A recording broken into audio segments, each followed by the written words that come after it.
Hello, my name is Elowyn Cade, and I have a question for you.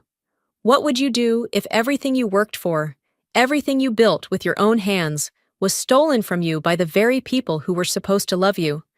I saved my family's restaurant. I spent years pouring my blood, sweat, and every waking moment into making it a success. And when I finally turned it around, made it profitable, saved it from collapse, my father looked me in the eye and said, "Your sister will take over now." Just like that. No gratitude, no recognition, no acknowledgement of the sacrifices I made. But worse than the betrayal was the realization. This wasn't a mistake. It wasn't an accident. They never planned to let me lead. They only planned to use me. I thought it was over that night, that I had lost. But I was wrong. Because if they thought I would disappear quietly, they had no idea who they were dealing with. Want to know what happened next? Keep watching. I stepped into the dining room, expecting recognition, maybe even a nod of approval. Instead, I was about to be erased from my own legacy. The chandelier's golden glow illuminated the pristine table setting, but the air was thick, suffocating, charged with something sharp enough to cut. I had dressed for the occasion, navy dress, pearl earrings, hair sleek in a bun. I had imagined this night differently. My father, Magnus Cade, acknowledging what I had done, how I had saved Cade's Prime from the brink of irrelevance. But the moment I sat down, I knew something was wrong. Velis sat across from me, swirling her wine, smirking. My mother's hands were folded in her lap, knuckles white. My father, ever composed, cut into his steak as if this were just another meal. "Let's get to it," Magnus said, dabbing his mouth.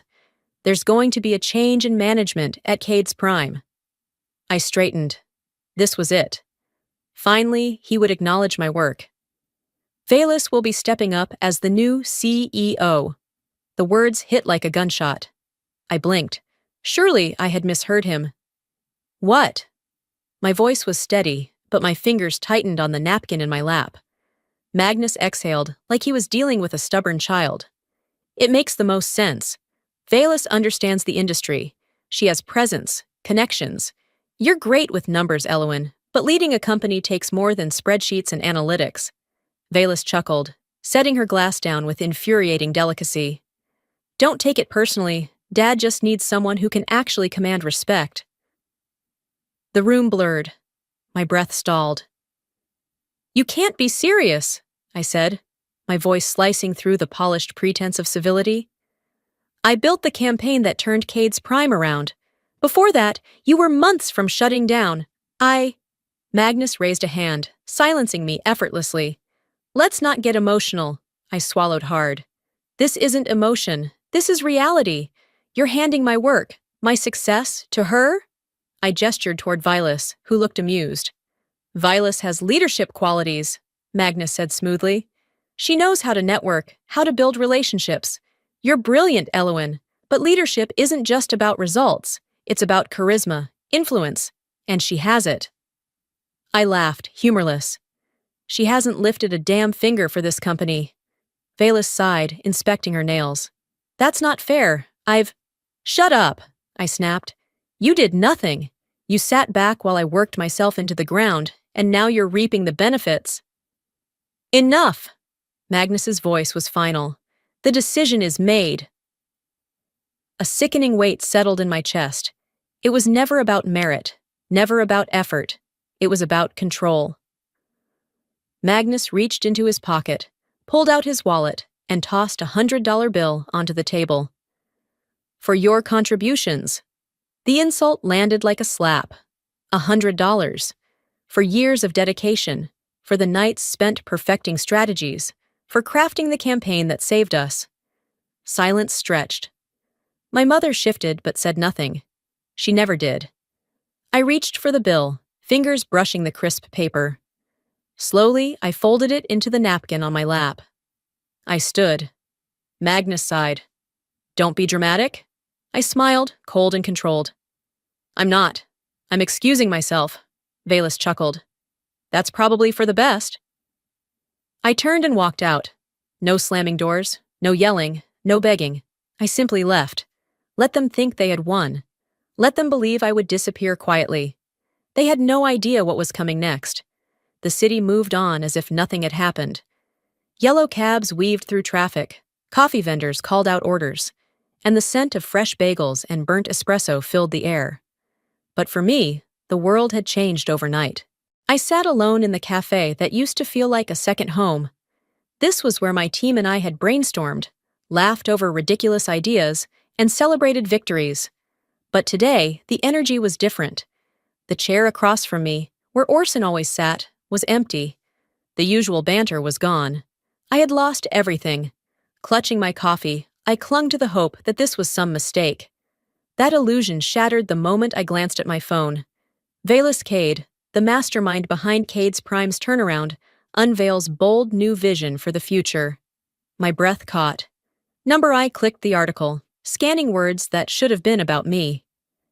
With a revolutionary marketing strategy, Velas Cade has proven herself a force in the culinary industry. Her innovative approach to digital branding saved the restaurant from collapse. Now, under her leadership, I stopped reading. The coffee cup in my hand trembled. I placed it down before I shattered it. She had taken everything, not just my position, not just my future. She stole my work, the campaign, the sleepless nights, the meticulous planning, and now she was standing in front of cameras, smiling like she had bled for it. The article included a photo of her mid-laugh, radiant in an emerald dress. The caption read, "A visionary in the making." That should have been me. My phone vibrated. A message from Orson. "We need to talk." I grabbed my coat and left. Orson was already seated when I arrived at his office. No grin, no light joke, just tension. He exhaled heavily. "I'm sorry, Elowen." I sat, arms crossed. "Tell me you didn't know." His hesitation was answer enough. "How long?" He ran a hand through his hair. "Magnus called a few weeks ago. Said they were restructuring. Said you'd be moving on." I laughed, hollow. "Moving on? That's what they're calling it?" "You know how this works. Magnus is untouchable. If I pushed back, I would have been out too." "You should have been out." My voice sharpened. "You knew I built this." "I know," he said quietly. "But I have a family, a mortgage. I couldn't risk it." I stared at him. The man who once swore we were in this together was just another person willing to watch them erase me. I stood. "I won't forget this." He looked away. "I didn't think you would." That evening, I met Irindis at a quiet rooftop bar. She hugged me, and for a brief moment, I let myself believe someone was still on my side. "I don't know what to do," I whispered. She sighed. "I wish I could tell you this wasn't happening, but you saw the news." "I saw?" She hesitated. "Elowen, if I take your side, Magnus will blacklist me. I'll never work in marketing again." I already knew the answer. "You're staying!" Tears welled in her eyes. "I'm so sorry." The apology was real, but it didn't change her choice. I nodded. "Take care, Irindis." "Elowen!" But I was already walking away. The neon lights of Times Square flickered. The streets pulsed with life. But I wasn't part of it. I was nowhere. I had built something real, something that mattered. And in one night, they took it all. My father, my sister, my closest friends. I had nothing. But maybe that meant I had nothing left to fear. I stared at the email, my mind refusing to process the words in front of me. Subject, legal notice. Cade's Prime, VC, Elowen, Cade. I clicked on the attachment, my breath shallow as the official document loaded on my screen. Cease and desist. Intellectual property theft. Breach of contract. They were suing me. For my own work. My stomach turned, a slow rolling sickness spreading through me. I had lost my job, my allies, my dignity. But I had thought, at the very least, that I still had my integrity. That no matter how cruel they were, Magnus and Velas wouldn't sink to this. But of course, I had underestimated them. I gripped the edges of my laptop, my knuckles white. The cold glow of the screen cast eerie shadows in my dimly lit apartment. The air was heavy, suffocating, like the walls were closing in. I scrolled through the lawsuit, my vision blurring as I skimmed the accusations. Plaintiff asserts that defendant unlawfully misappropriated proprietary marketing materials and strategic business plans developed by Cades Prime, thereby engaging in deliberate and malicious intent to exploit company assets for personal gain. It was laughable. They had stolen from me every campaign, every strategy. They wouldn't even have a company to fight over if not for me. And yet, here they were, rewriting history, turning me into the villain. My hands trembled as I reached for my phone. I didn't even think before dialing. Magnus answered on the second ring. "Elowin," he greeted, his voice as smooth as ever. "I assume you got the notice." I clenched my jaw. "You son of a bitch!" A low sigh. "Watch your mouth." "Watch my—" I let out a short, hollow laugh. "You're suing me for my own work, Magnus. Do you even hear yourself?" "It's not personal," he said evenly. "It's business. You know how this works." I squeezed my eyes shut, pressing my fingers to my temple. No, this is personal. You stole from me. You humiliated me. And now you want to destroy me?" "Destroy you?" He chuckled, as if I were being ridiculous. "You're overreacting." "Don't gaslight me, Magnus." My voice was shaking now, but not from fear, from rage. "You took everything, and now you're trying to make sure I can never rebuild. You always did let your emotions get the best of you," he mused. "This is why you were never leadership material, Elowin. A real leader doesn't break under pressure." I sucked in a sharp breath. There it was, the final confirmation that this man, my father, had never believed in me, had never seen me as worthy. "I should have seen it sooner," I whispered. "This was never about me not being capable. It was about control. You needed to be the one pulling the strings, and when I proved I could stand on my own, you cut me down." There was a pause. Then, with an air of detachment, he said, "I did what was best for the company." "Best for the company," I repeated, the words like acid in my mouth. "You mean best for you, because God forbid I prove I could succeed without you." "Are you done?" he asked, his patience wearing thin. I exhaled slowly, a dangerous calm settling over me. "Yeah," I said, "I'm done." A beat of silence. Then, the faintest amusement in his tone. "I doubt that." And then, he hung up. I stared at my phone, my chest rising and falling with shaky breaths. I had spent my whole life fighting for a place in this family, trying to earn their respect, trying to prove that I belonged. But they had never wanted me to succeed.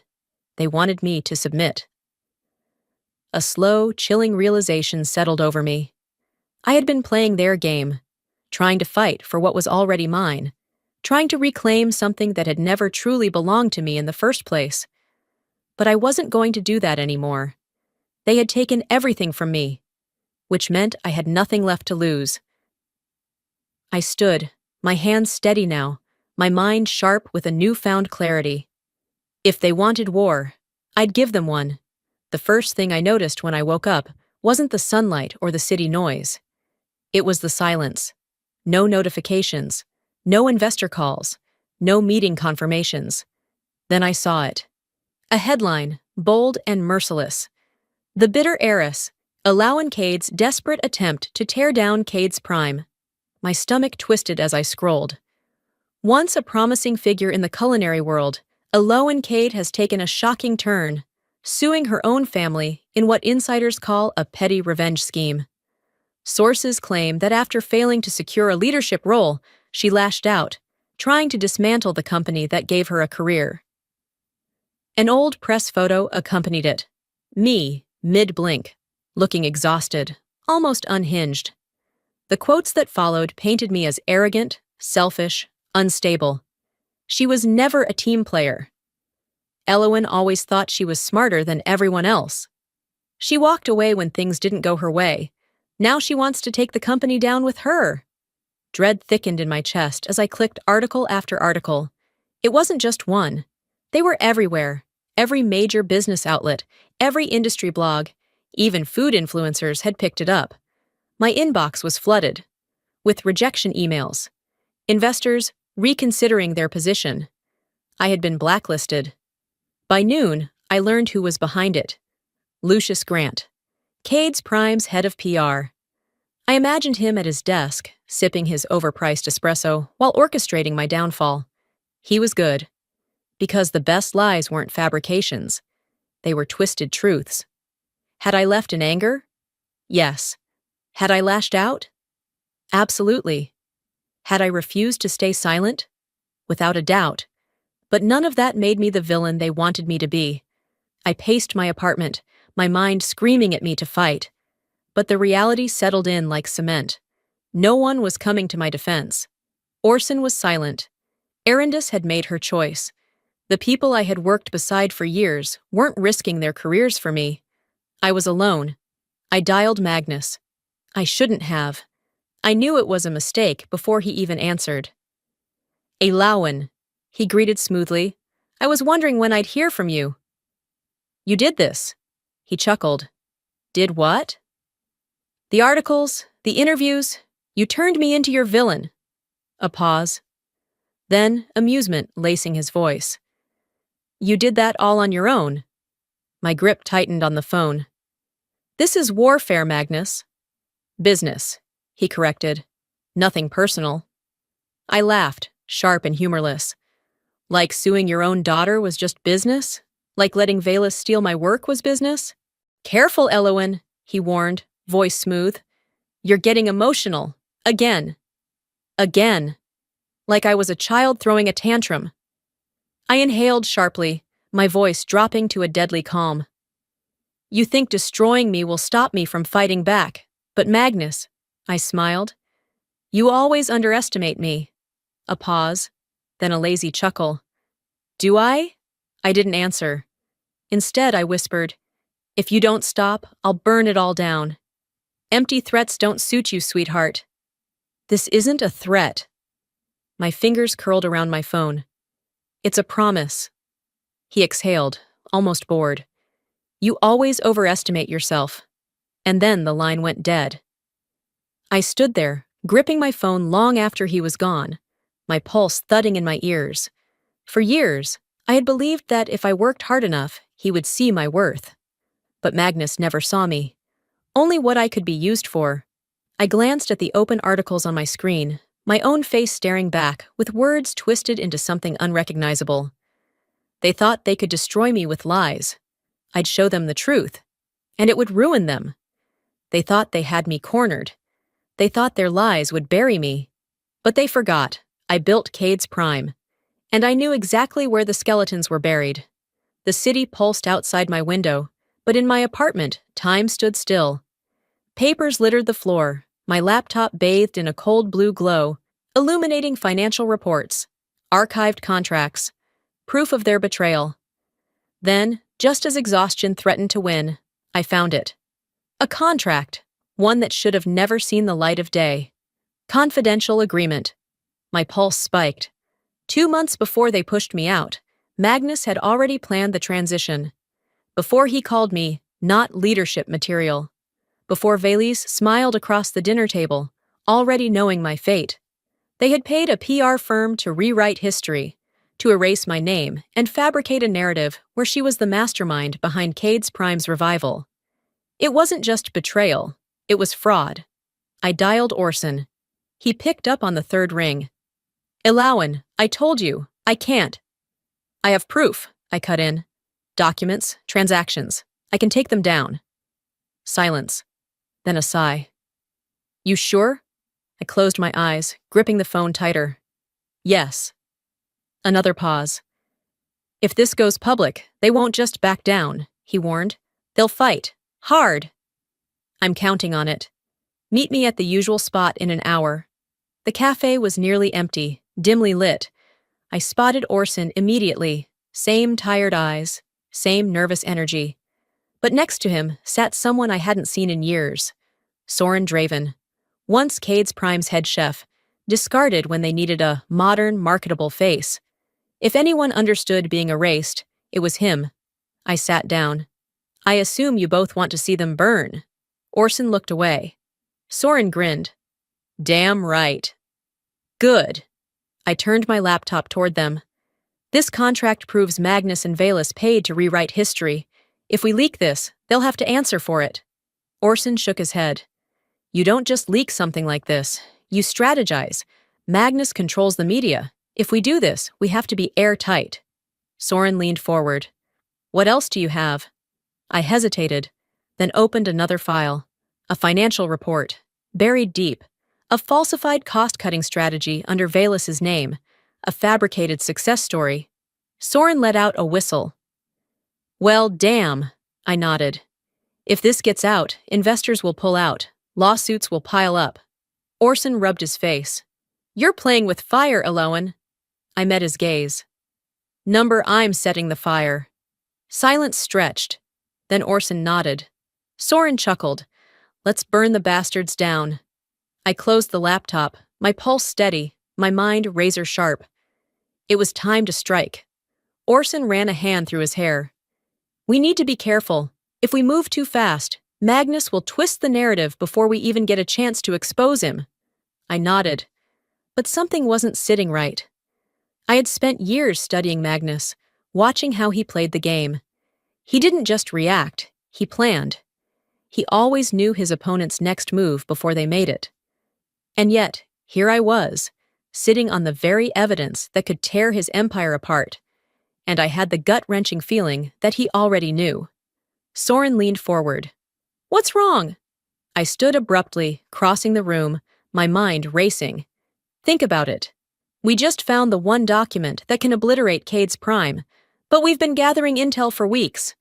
Why did it come together so easily now? Orson frowned. You think someone set you up? I turned to Erindis. You still have access to our team's shared drive, right? She nodded, pulling out her phone. I watched as her fingers flew over the screen. A few moments later, her face paled. Shit. I stepped closer. What? She turned the phone toward me. A recently accessed file. The exact same report I had pulled up just minutes ago. Except, it wasn't accessed from my laptop. Someone else had been in it. I clenched my jaw. Who the hell? And then the notification popped up. Jasper Lowe. Accessed 3 minutes ago. Soren cursed under his breath.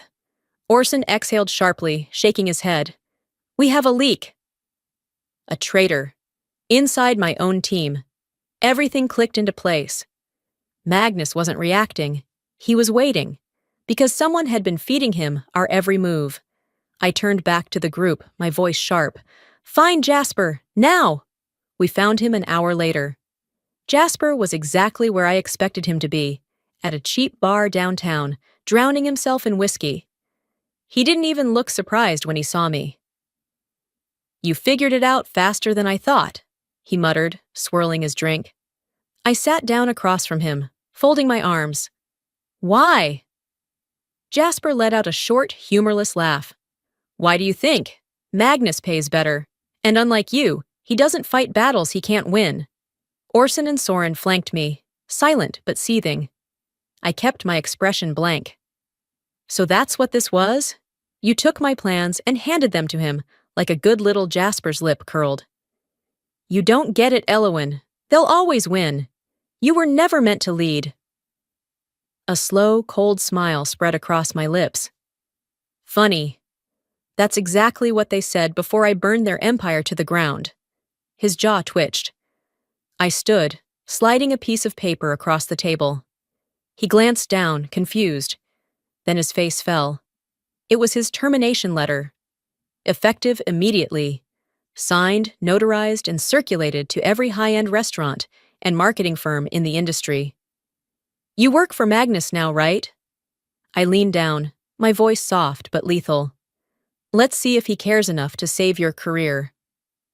I turned and walked out, my heels clicking against the tile. Behind me, Jasper shouted something, but I wasn't listening anymore.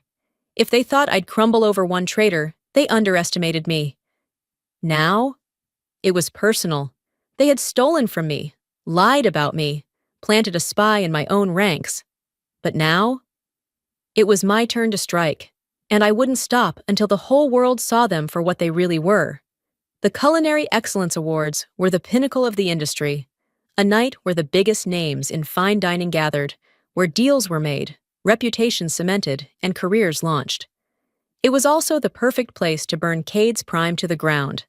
The ballroom at the Ritz was a masterpiece of opulence, gold chandeliers casting soft light over sleek tables, the scent of aged wine, and delicately plated hors d'oeuvres hanging in the air.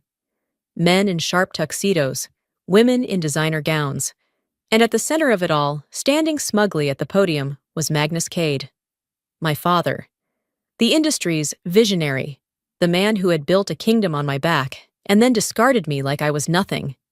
The applause as he took the stage was thunderous. Cameras flashed. Investors leaned forward in their seats, eager to bask in the glow of Cade's Prime's continued success. Magnus smiled, slow, composed, confident. "It is an honor to be recognized tonight," he began, his voice smooth, practiced. "When I started this journey, I envisioned something greater than just a restaurant. I envisioned a legacy." I stood. The room went silent. Eyes turned. Murmurs spread like wildfire. I walked toward the stage, heels clicking against the polished floor, every step measured.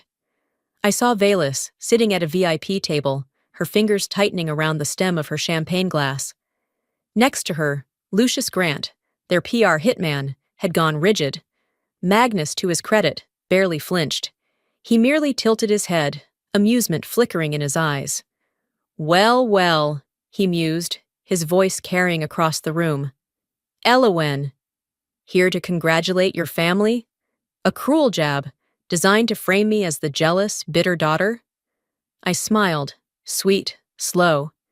Then I reached into my clutch, pulled out a stack of papers, and held them up for everyone to see. "I'm here to tell the truth." Magnus's smile tightened. "Now isn't the time for personal grievances." "You're right," I cut in, turning toward the crowd. "This isn't about personal grievances. It's about fraud." Gasps rippled through the audience. Journalists perked up. Phones were already being raised, recording. I stepped forward, voice unwavering. "My father, Magnus Cade, would have you believe that Cade's Prime is a symbol of excellence, that his leadership is the reason for its success." I held up the documents. "But what if I told you this entire brand was built on lies?" A journalist stood. "What are you saying, Miss Cade?" I turned slightly, making sure Magnus saw the ice in my expression.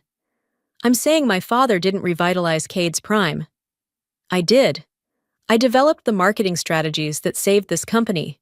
And when I was done, they stole my work, erased my contributions, and rewrote history to make Velis the genius behind it all." Magnus let out a low chuckle, shaking his head. "Elowen, I know you're upset, but making baseless accusations." "Baseless?" I barked out a sharp laugh.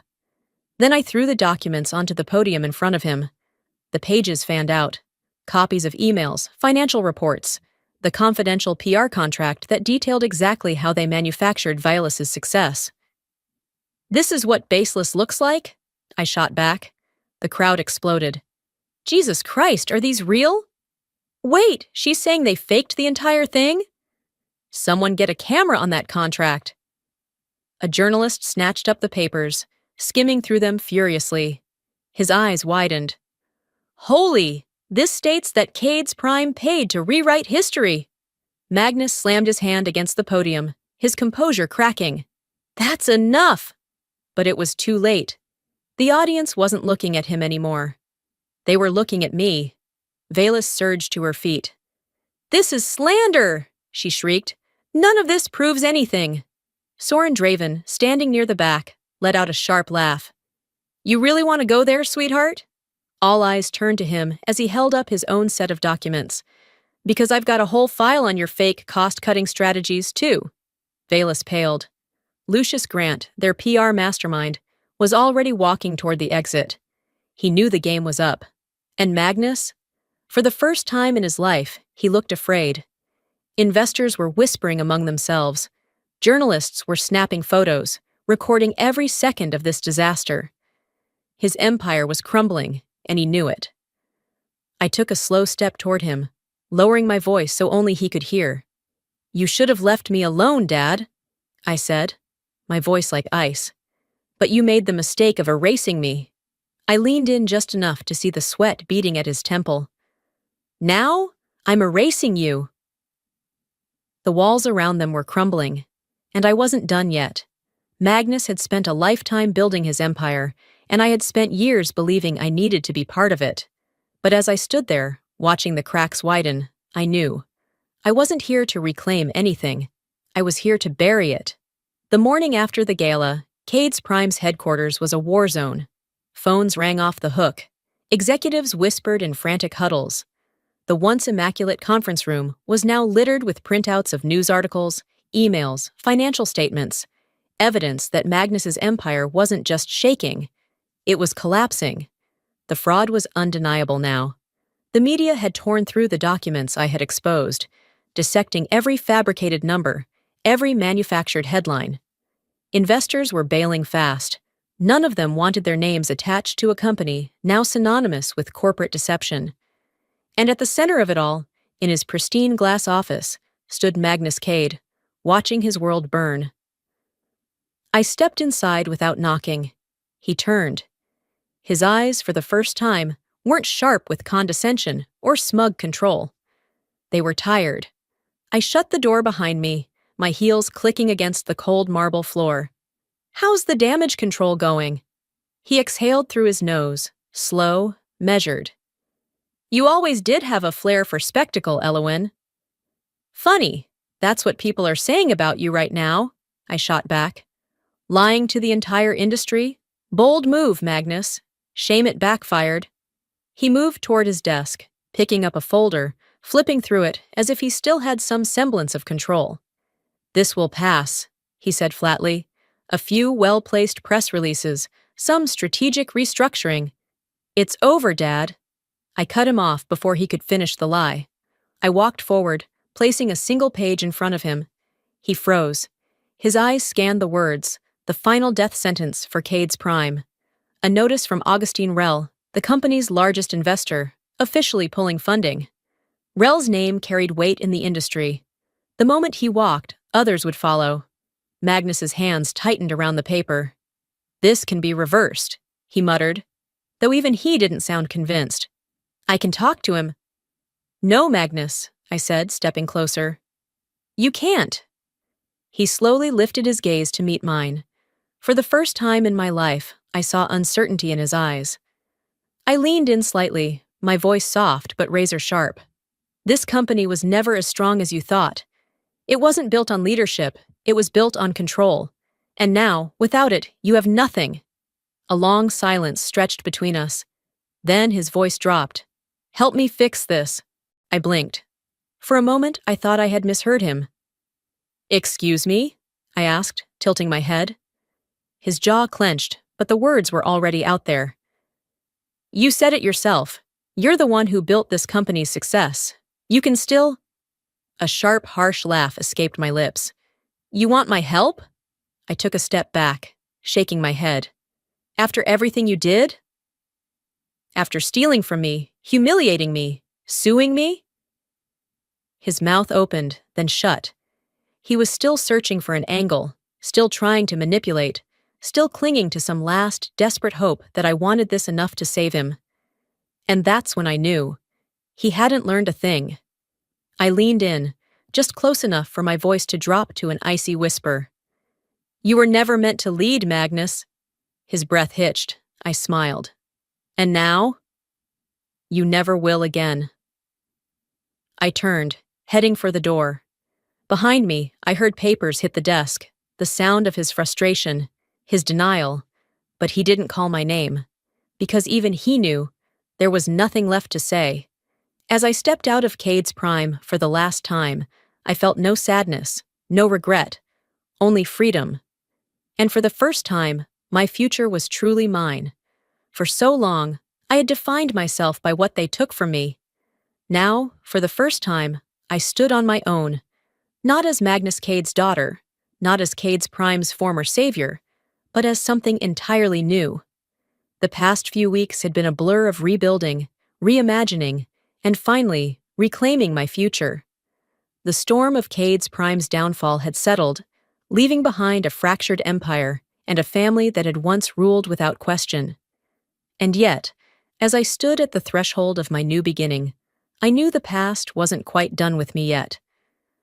The sign above the entrance read, Cade and Company. Not Cade's Prime. Not Cade Family Dining. Just me. The grand opening of my restaurant wasn't meant to be an event. It wasn't about spectacle or proving anything to anyone. But as I looked around the dining room, filled with familiar faces, Orson, Arindis, Soren, and the loyal staff who had walked away from Magnus, I felt something close to peace for the first time in years. Gone was the suffocating weight of expectations. Gone was the need to be worthy of my father's name. Because I wasn't his anymore. I was mine. I should have known they would come. The soft chime of the restaurant door opening made me turn. And when I saw them, standing just beyond the threshold, my heart didn't race. My breath didn't catch. I felt nothing. Magnus and Velis. Once their presence would have shaken me. I would have scrambled for control, braced myself for another battle. But now, they were just two people from my past, strangers in familiar skin. Velis was the first to speak, her voice sharper than usual, like she was clinging to whatever shreds of power she had left. So this is what you've been doing? She gestured around the restaurant, her smile thin. This little place? I didn't respond. I didn't need to. Magnus stepped forward, slower, his movements more measured. He looked older, though it had only been a few weeks since the last time I saw him. The collapse of his empire had taken its toll, but the man who had once commanded every room he entered now seemed small. You proved your point, he said, his voice quieter than I had ever heard it. You won, Elowen. I tilted my head. Did I? His jaw tightened, but he didn't argue. Instead, he exhaled, glancing around at the restaurant. You built something, he admitted, and for a moment, there was something almost genuine in his expression. I underestimated you. A lifetime ago, those words would have meant everything to me. But now, standing here, I realized they didn't matter at all. I smiled. Not out of victory, not out of spite, just because I finally understood the truth. I didn't do this to prove you wrong, Magnus, I said. I did this to prove myself right. Silence stretched between us. I saw it then, the first flicker of true defeat in his eyes. Not because I had destroyed his company, not because I had exposed his empire for what it really was, but because I didn't need him anymore, and that, more than anything else, was a loss he could never recover from. Velis scoffed, crossing her arms. Are we supposed to congratulate you? I turned toward her, my expression neutral. You can do whatever you want, Velis. It doesn't matter to me. Her mouth pressed into a thin line. She hated that she no longer had the power to get under my skin. Magnus ran a hand through his graying hair, his shoulders lowering just slightly. Is there anything left to say here? I studied him for a long moment, then shook my head. No, I don't think there is. He gave a small nod, acknowledgement, or maybe acceptance. Then, without another word, he turned and walked toward the door. Velis hesitated, her fingers twitching at her side like she wanted to say something else. But in the end, she followed him out. And just like that, they were gone. As I stood there, watching the door slowly close behind them, I waited for the flood of emotions, the relief, the sadness, the closure. But what I felt was simple. Freedom. For years, I had wanted their approval. Now I didn't need it. And that was the greatest victory of all. I turned back toward my restaurant. My life. I had spent years chasing something that had never been mine to begin with. Now I was done chasing. I was ready to build something entirely my own. For years, I believed that hard work, loyalty, and dedication would always be enough. That if I proved myself, if I gave everything, my family would recognize my worth. But I was wrong. Life doesn't always reward the most deserving. Sometimes the ones who take shortcuts, manipulate, or inherit power win by default, not because they earned it, but because they were handed it. But here's the truth. You don't need their approval. You don't need their validation. You are more than what they think of you. If this story has taught me anything, it's that when people try to erase you, dismiss you, silence you, let that be your motivation. Not to seek revenge, not to prove them wrong, but to prove yourself right. I didn't fight to reclaim what was stolen. I fought to build something better. And in the end, that's the real victory. Now, I want to hear from you. Have you ever been overlooked, underestimated, or cast aside by the very people who should have supported you? How did you handle it? Did you fight back? Did you walk away? Share your thoughts in the comments. I want to hear your story. And if this video resonated with you, drop a 1 in the comments or tell me where you're watching from. If you didn't like it, tell me why. I value all perspectives. Most importantly, don't forget to subscribe. If you love stories that challenge, inspire, and push you to think differently, hit that button and turn on notifications. Because trust me, there's more to come. Your story isn't over yet.